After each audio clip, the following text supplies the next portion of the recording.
Então vamos lá? A gente tem tido uma queda no preço do dólar nos últimos dias e isso tem movimentado algumas perguntas muito interessantes aqui no canal. Será que com o dólar em queda, chegou a hora de investir? E por que o dólar está caindo da maneira como ele está caindo? A gente vai conversar um pouquinho mais sobre essas coisas aqui, não é, Vandinho? Isso aí. E o que tem que fazer? Antes de mais nada, quem é Sardinha Raiz vai deixar aquele likezinho na confiança aqui no vídeo, porque você sabe que vai te agregar, vai te dar novos conhecimentos aqui. Agora, você que não é um Sardinha Raiz ainda, segura a sua mãozinha, você não precisa deixar like nem nada, considere deixar o seu like e se inscrever nesse canal se o vídeo te agregar, te trouxe alguma informação que você ainda não tinha. Então o que a gente tem de informação aqui? O dólar futuro, ele tá acumulando uma queda muito interessante, né? E ele já vai mostrando mais ou menos o que vai acontecer. Ele tá com uma queda aí de 9,40% somente nesse ano, até 21 de março de 2025. Esse movimento aí, ele reflete uma tendência de baixa que começou lá em 2024 e se manteve firme aí no início de 2025 com um contrato de dólar futuro, né? Ele é um contrato negociando abaixo das médias móveis importantes aí, segundo os analistas de gráfico, né? Então o que acontece? Para você que não sabe, o dólar futuro, ele é um contrato. Por exemplo, as pessoas podem apostar que o dólar vai cair ou vai subir e elas podem ali comprar um contrato de dólar para poder especular com esse tipo de coisa. Mas o dólar futuro, ele sempre mostra mais ou menos a direção para onde está indo o mercado. Ele acaba se transformando no dólar presente, né? A mesma coisa acontece com carne, soja e tudo aquilo que é negociado no balcão. Então o fortalecimento do real, ele se deu por alguns motivos, né? Primeiro a gente estava com uma queda muito acentuada da credibilidade ali do real, né? A gente teve aquele período ali que o dólar ultrapassou 6 com relativa facilidade e que o pessoal começou a falar, dificilmente veremos o dólar abaixo de R$7, né? Tinha matérias de tudo quanto é lugar, até brinquei aqui, falei, olha, agora eu acho que o dólar vai cair. E de fato, a partir daquela data começou a cair, porque quando os analistas falam uma coisa, vai acontecer o exato oposto, né? Inclusive essa matéria até agorenta, né? O dólar em queda aqui, eles falando que o dólar tá em queda, a chance do dólar virar a mão e começar a subir é de 90% a partir de agora. Toda vez que o analista tenta prever o dólar, ele necessariamente muda de curva. Mas o que aconteceu? No final de 2024, a gente teve um alívio nos temores fiscais do Brasil, porque a equipe econômica, ela começou a se esforçar um pouco mais para tentar aumentar essa arrecadação e buscar o déficit primário zero, né? Então a gente começou a ter um pouquinho de uma mudança na percepção ali, porque o Lula parou de falar. A verdade é essa, né? Não dá pra gente ignorar a verdade. O Lula, como é o chefe, né, de tudo ali, dos ministros e tal, ele começou a parar de falar. Ele tava dando opiniões muito frequentes e questionando muito essa coisa do mercado financeiro e tal, e ele foi abaixando o tom, abaixando o tom, abaixando o tom, abaixando o tom, até que sumiu. Cadê sua voz, Lula? Não tem, né? Então a gente já não ouve uma opinião do Lula a respeito do mercado. Há alguns dias, o Haddad foi nos eventos, tentou pacificar, né? Chegou aí no evento do BTG Pactual, chegou aí em outros eventos de bancos também, começou a dar aquela acalmada nos mercados, falando, olha, gente, não é bem assim, vocês estão exagerando, tem isso e aquilo, né? A taxa de juros subindo, a gente vai ter uma inflação desacelerando, a inflação começou a desacelerar, e aí foi dando aquela tranquilizada. E aí tem um diferencial de juros aqui favorável ao Brasil. O Brasil manteve os juros altos aqui em 2024, né? A Selic, ela tá cada vez mais alta aí, agora em 14,25%, enquanto os Estados Unidos já começou a projetar cortes na taxa de juros, então a gente começa a ter uma situação seguinte, os investidores de lá, que estavam colocando esse dinheiro nos Estados Unidos, porque a taxa de juros lá estava mais alta e é um país mais estável, então assim, ó, você prefere investir nos Estados Unidos ou no Brasil? Tem gente que vai falar no Brasil, mas normalmente sou brasileiro, né? O resto do mundo inteiro, considerando que o maior mercado organizado do mundo é o americano, prefere investir nos Estados Unidos porque acha que lá é mais seguro e de fato é, né? Principalmente baseado no Brasil ter tido 10 moedas diferentes, do Brasil toda hora prender um presidente da república, tem algumas situações meio complexas aqui na nossa economia. Eu não vou ficar entrando nisso, não parece que eu tô entrando em política, mas é porque são indissociáveis. A nossa política faz da gente um país meio complexo, porque o resto é commodity, então não tem muito problema. Então os Estados Unidos com esse corte faz os investidores americanos terem que procurar oportunidades mais interessantes, né? E aí eles tiram esse dinheiro da casa deles, começam a colocar em outros mercados. O México é um dos mercados mais óbvios, né? A Rússia também. E o Brasil, como a Rússia tá meio impedida, o México tá até indo bem, o Brasil tá aqui cambaleando, mas começando a se organizar, começou essa coisa toda. E o JP Morgan também deu uma sinalizada, né? Tinha colocado o Brasil como neutro, agora ele colocou o México como neutro e colocou o Brasil como grau de investimento, falando que aqui tá barato, né? Por conta das oportunidades que tá tendo aqui. Então, tudo isso vai se somando, né? A gente tem uma pressão vendedora também no mercado americano do dólar futuro, todo mundo vendendo dólar, por quê? O Trump, ele tá com aquela ideia, eu já fiz o vídeo aqui, né, do acordo de Mar-a-Lago, o áudio tá horrível, eu sei, mas foi o que deu pra fazer, e ele falando sobre a possibilidade de desvalorizar o dólar intencionalmente, tem toda uma questão aqui que o Trump, ele tem sinalizado, se ele vai desvalorizar para tentar melhorar essa exportação, não faz muito sentido para as pessoas ficarem compradas em dólar nesse momento, então isso aqui tudo tá ajudando a gente tem uma entrada de recursos estrangeiros Unidos muito legal, porque o Brasil é um vendedor de commodity, o pessoal tá comprando bem, então tudo isso tá pressionando o dólar para baixo também, né? Uma conjunção de fatores positivos aqui para a economia brasileira. E esse cenário global, né, da China e dos Estados Unidos meio atritosos, ele acaba afetando China, Estados Unidos e a União Europeia, porque são os lugares mais importantes do mundo economicamente nesse momento. E quando os Estados Unidos e a China começa uma guerra comercial aqui, você que é um investidor mais conservador, você começa a não saber muito bem. Tô falando dos institucionais, tá? Não o investidor pequenininho, você que tem 100 mil, 1 milhão, 10 milhões, 100 milhões. Esses investidores, eles não são tão relevantes nessa equação do dólar, né? Acaba que o nosso volume total juntinho, a gente até faz alguma coisa, mas não a esse ponto. Então, quando começa esse atrito, né, entre esses dois países, se você tivesse muitos bilhões para controlar, os seus clientes iam começar a te pressionar, né? Poxa, se isso aqui não ficar legal para os Estados Unidos ou não ficar legal para a China, como é que vai ser pra gente, né? Eu quero ter meu dinheiro, eu quero ter alguma outra posição. Então começa a você ter que falar alguma coisa. E nessa de falar alguma coisa, fala, olha, inclusive, né, pensando nessa crise, nessas coisas, a gente está indo para um mercado que tem menos dependência dessa coisa da tecnologia, que tem parceiros comerciais nos dois lados. Quem que é esse cara? O Brasil, né? O Brasil tá ali, o maior parceiro comercial do Brasil é a China, adivinha quem é o segundo? Estados Unidos, né? Então, assim, nem quem ganhar nem perder vai ganhar ou perder, né? Vai todo mundo perder nesse cenário, e o Brasil não. O Brasil tá aqui, poxa, eu não vou deixar de vender minhas carnes ali nos Estados Unidos, não vou deixar de vender carne na China, não vou deixar de importar produtos eletrônicos da China. Se os Estados Unidos estiver fabricando também, a gente vai importar normal. Aqui tem Ford, aqui tem McDonald's, aqui tem Huawei, aqui tem TikTok, aqui tem Instagram, aqui tem BYD, tem Tesla, aqui tem o que vocês quiserem. Quer pôr aqui, cara? Pode pôr, a gente monta a planta, dá incentivo fiscal de 10 anos aí pra vocês. Pro brasileiro mesmo não dão, mas pra vocês a gente dá incentivo fiscal de 10 anos, né? E tá tudo bem. E se quiser vender Volkswagen também, é dentro. Né? Pode vender o seu polozinho legal, pode vender Renault, até carro francês a gente tá aceitando. O Brasil não reclama de nada. A gente toma vinho francês, toma vinho português, toma vinho californiano também, não tem problema. Se os chineses quiserem fazer alguma coisa, a gente tá bebendo também, que a gente não tem problema. A gente até curte yakisoba, né? Mas saque é japonês. A gente até curte o yakisoba, né? Um negócio legal. Então, yakisoba, apesar do nome tá em japonês também, é comida chinesa, né? Macarrãozinho frito. Então a gente é esse negócio. Tem essas vantagens, né? De ser o Brasil. A gente não quer guerra com ninguém. Não quer confusão com ninguém. Não tem nem bomba pra jogar nos outros. Tamo aqui tranquilo. A gente é o quê? A fazendinha um cara de boa. A gente é um cara tranquilo. Um cara tranquilo. Bota aí o meme do cara tranquilo.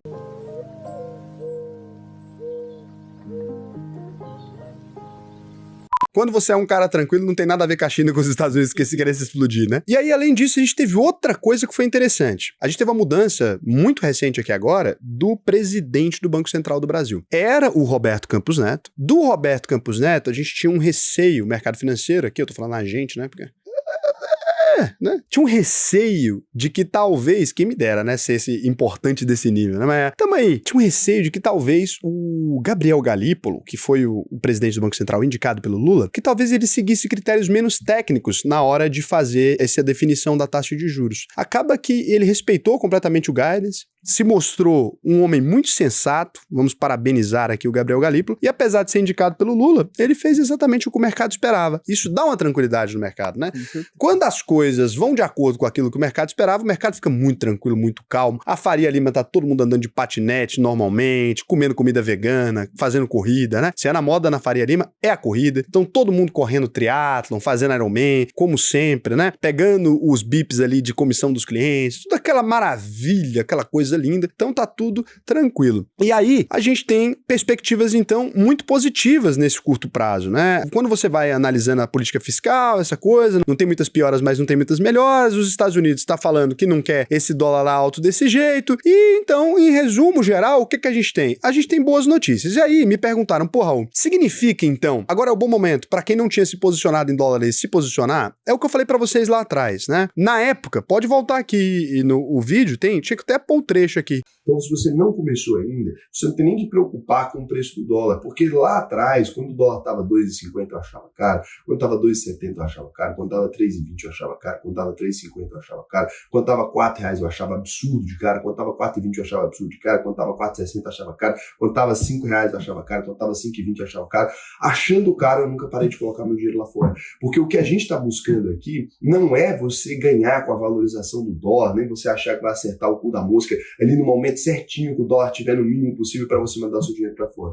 O que você está buscando é uma diversificação internacional para você pegar ali o mercado que mais cresce no mundo. poxa, qual é o momento certo de comprar dólar? O momento certo de comprar dólar é sempre, né? Quando você olha na perspectiva, né, você vai sempre perceber que o dólar ele sempre fica mais alto do que está agora porque existe uma pressão, né? O dólar começou 1 para 1. Na verdade, o real já foi mais alto que o dólar no início do plano real e hoje em dia ele está do jeito que está. Por quê? Porque o Brasil é um exportador, o Brasil tem um interesse em ter uma moeda um pouco mais fraca do que os outros países. E existe também a questão de que a gente brinca mais com a economia do que os outros países mais sérios. Existe também uma questão de que naquele momento o dólar estava muito alto. Isso aí eu falei, né? Falei, olha, pode pegar o vídeo aí. Eu não acho legal você partir para uma dolarização no momento que o dólar está no topo. Por quê? Porque ele não vai subir mais do que isso? Não tem nada a ver com isso. Pode ser que ele suba muito mais do que ele está agora, pode ser que ele caia. Ninguém tem essa capacidade de prever o dólar. Se a pessoa fala para você, olha, eu tenho a capacidade perfeita de prever o dólar e não tem pelo menos 10 bilhões na conta, ele não tem essa capacidade perfeita desse jeito, né? Porque o mercado Forex permite uma alavancagem gigantesca. Se o cara, então, é um cara minimamente competente, começou com essa previsão do dólar assertiva dele, ele vai multiplicar o capital dele numa velocidade absurda. É o mercado mais complexo do mundo, gente. Como é que alguém vai falar que tem como operar, né, dentro de um mercado que o Banco Central amanhã pode acordar e fazer um leilão de dólares? Não tem como. Sabe quem tem capacidade de prever o dólar? E mais ou menos o Gabriel Galípolo, que é o presidente do Banco Central, né? E o ministro da Fazenda, que é o Haddad. E juro pra você que eles dois juntos ainda, eles conseguem errar. Se eles dois se juntarem pra organizar, eles conseguem errar, porque os bancos centrais do mundo inteiro operam dólar. Então, a Inglaterra tá operando dólar. Tem outros caras iguais a eles em cada país do planeta. E esses caras todos têm um movimento ali que eles estão fazendo, né? E dependendo do tamanho da baleia, o Brasil é um dos grandes players no mercado, mas não é o maior. Então, nem eles conseguem prever. E aí, quando você olha pro dólar naquele patamar, eu não achei educativo, né?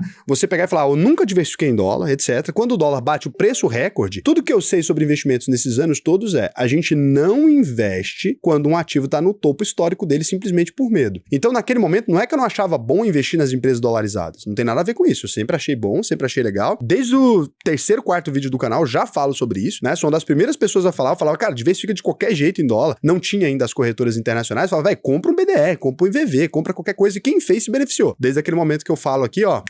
Você sempre fala, né? O dólar caro é o que a gente não tem. Dólar caro é o que você não tem. Só que naquele momento eu não achei educativo. Quando todo mundo começa a fazer propaganda de dólar, né? Porque as corretoras internacionais estão despejando dinheiro em YouTube, né? Estão despejando dinheiro muito mesmo. Botando medo nas pessoas. Agora o mercado nacional acabou e tal. Aí eu fiz aquele vídeo. Falei, porra, é hora de comprar dólar? Não acho que é, né? Porque você tá movido pelo motivo errado. Você não tá movido porque você quer investir. Você tá movido por medo. E quem foi movido por medo se lascou. Aqui agora a gente vê que tem uma janela bem melhor. Não tô dizendo que será assim no futuro. Quem fez esse investimento, se investiu em bons ativos, etc., cara, é óbvio que com o tempo se paga. Não tem problema, né? Com o tempo ali você vai se pagar, não é pra vender também. Não faz sentido, com prejuízo. Agora, quem tomou a decisão com mais cautela, quem se preparou, quem fez os investimentos ao longo da história vai se beneficiar. E agora é uma boa janela? Sempre é. Como eu digo, sempre é uma boa janela. Desde que você não esteja movido por medo, que você está querendo comprar bons ativos na maior economia do mundo, eu acho que é bom, né? O Brasil é um país exótico para investimento. E aqui tem excelentes oportunidades, a gente está com excelentes oportunidades internas, já fiz o vídeo falando, mas sim, acho que é um bom momento para você poder fazer seus investimentos. Não quer dizer que o dólar não vai cair abaixo desse patamar, pelo que o próprio Trump disse, etc.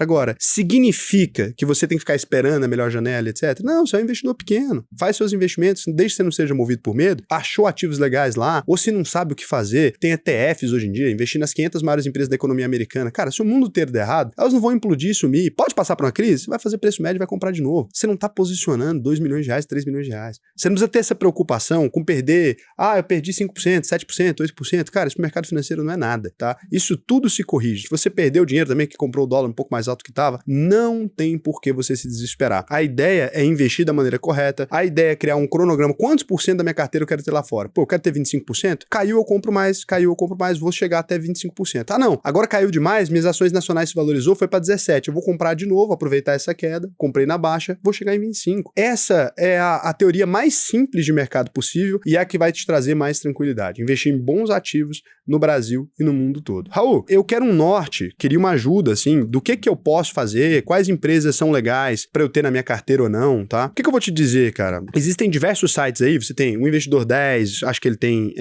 empresas internacionais também, acho que o Status Invest também tem, você tem o Finance do Yahoo, e você tem aqui a UVP Analítica também. Agora, a gente também cadastrou todos os ativos, tá? Dolarizados. Existem vantagens na UVP Analítica em relação às outras? Eu faço as coisas tentando ajudar o investidor brasileiro. Então, o que eu fiz, né? Eu percebi que a maioria dos sites, eles tinham colocado os indicadores em inglês ali. E eu entendo que nem pra todo mundo, o cara tá mais acostumado a olhar os indicadores, né, do jeito brasileiro, então no Price per Earnings não é um indicador brasileiro. Eu fiz uma coisa de diferente, que talvez possa servir pra você, né? Eu peguei as empresas americanas e eu misturei aqui com as brasileiras, coloquei tudo juntinho e coloquei aqui os indicadores em português. Então, quando você acessa aqui, estão os indicadores chaves aqui, eu coloquei eles em português, né?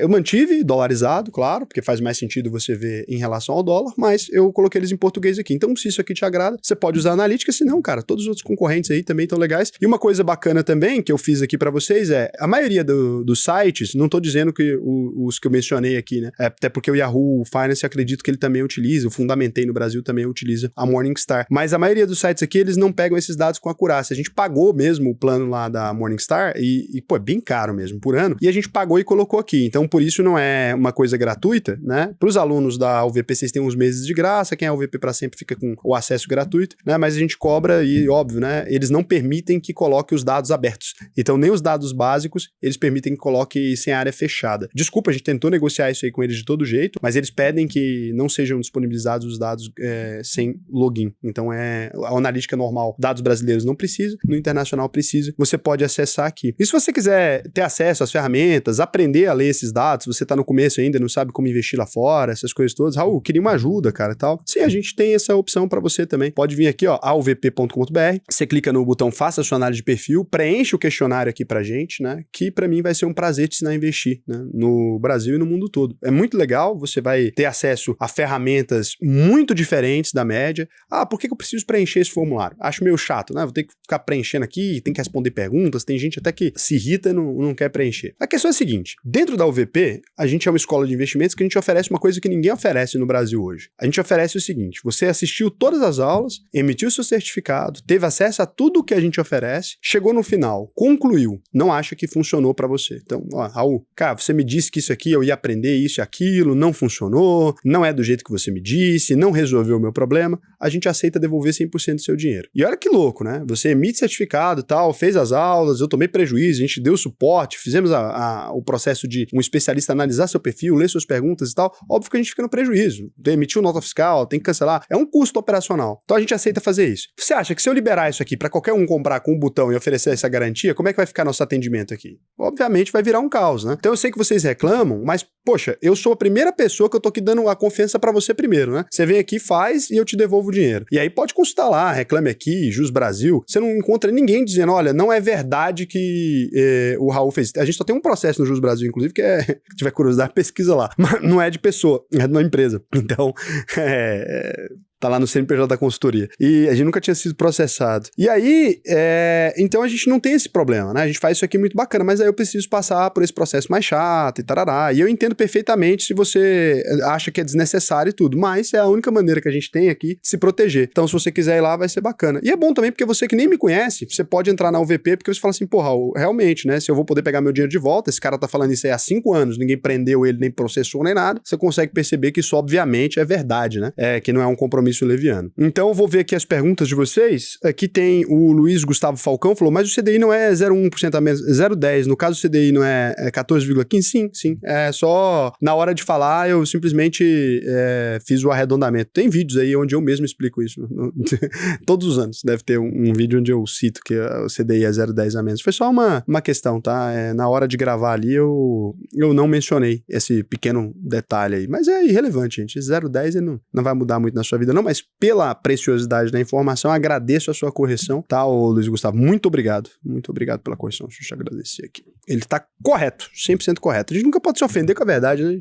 É um fato. A Morgana Lolaia. Comprei um pré-fixado da Selic a 10% lá atrás, quando pensei que só iria baixar. O que eu faço? Vendo para comprar outro título ou espero até a data de vencimento mesmo, que é melhor? Então, não adianta nada você vender. Os títulos, eles passam por um fenômeno chamado marcação a mercado. Se você vender esse título agora, a única coisa que vai acontecer é você vender ele abaixo do preço de compra. Você vai perder dinheiro. Então, você vai ter que fazer o carrego. Por isso que é importante a gente entender esses momentos do mercado. Mas daqui a pouco a Selic pode estar mais baixa e você pode estar mais confortável psicologicamente. Lembra sempre que a gente tem um ciclo de mercado, tá? Toma cuidado para não se emocionar tanto. O Clemilton Fortunato Ferreira, 482. Vale a pena vender algumas ações que estão negativas na faixa de 8 a 10% e alocar em renda fixa? Vamos pensar na sua pergunta do ponto de vista lógico. Quando o mercado está em alta, eu entro em determinadas empresas, né, e compro elas. Aí ele cai 10%. Então, se eu tinha R$1.000, eu transformei em 900. Aí, nesse momento, eu aloco em renda fixa. Quando a bolsa voltar a subir, eu pego esses 900 e aloco novamente em renda variável, e aí ela cai mais 10%. Daí eu perco e fico agora com R$810.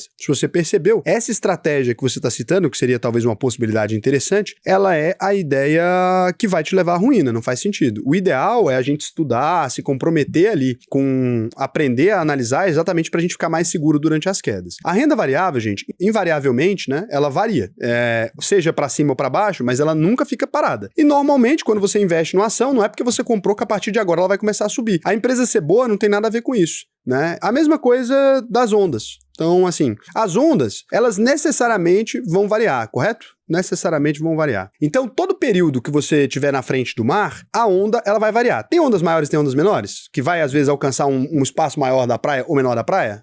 Sim, não tem. Agora, é verdade também que durante a noite a maré vai subir? Sim. É um fato, pronto. Então é só esperar a noite agora, meu lindo. E a maré vai invariavelmente subir. E o nível do mar, graças ao aquecimento global, também está sempre subindo. Então fica perfeita a analogia.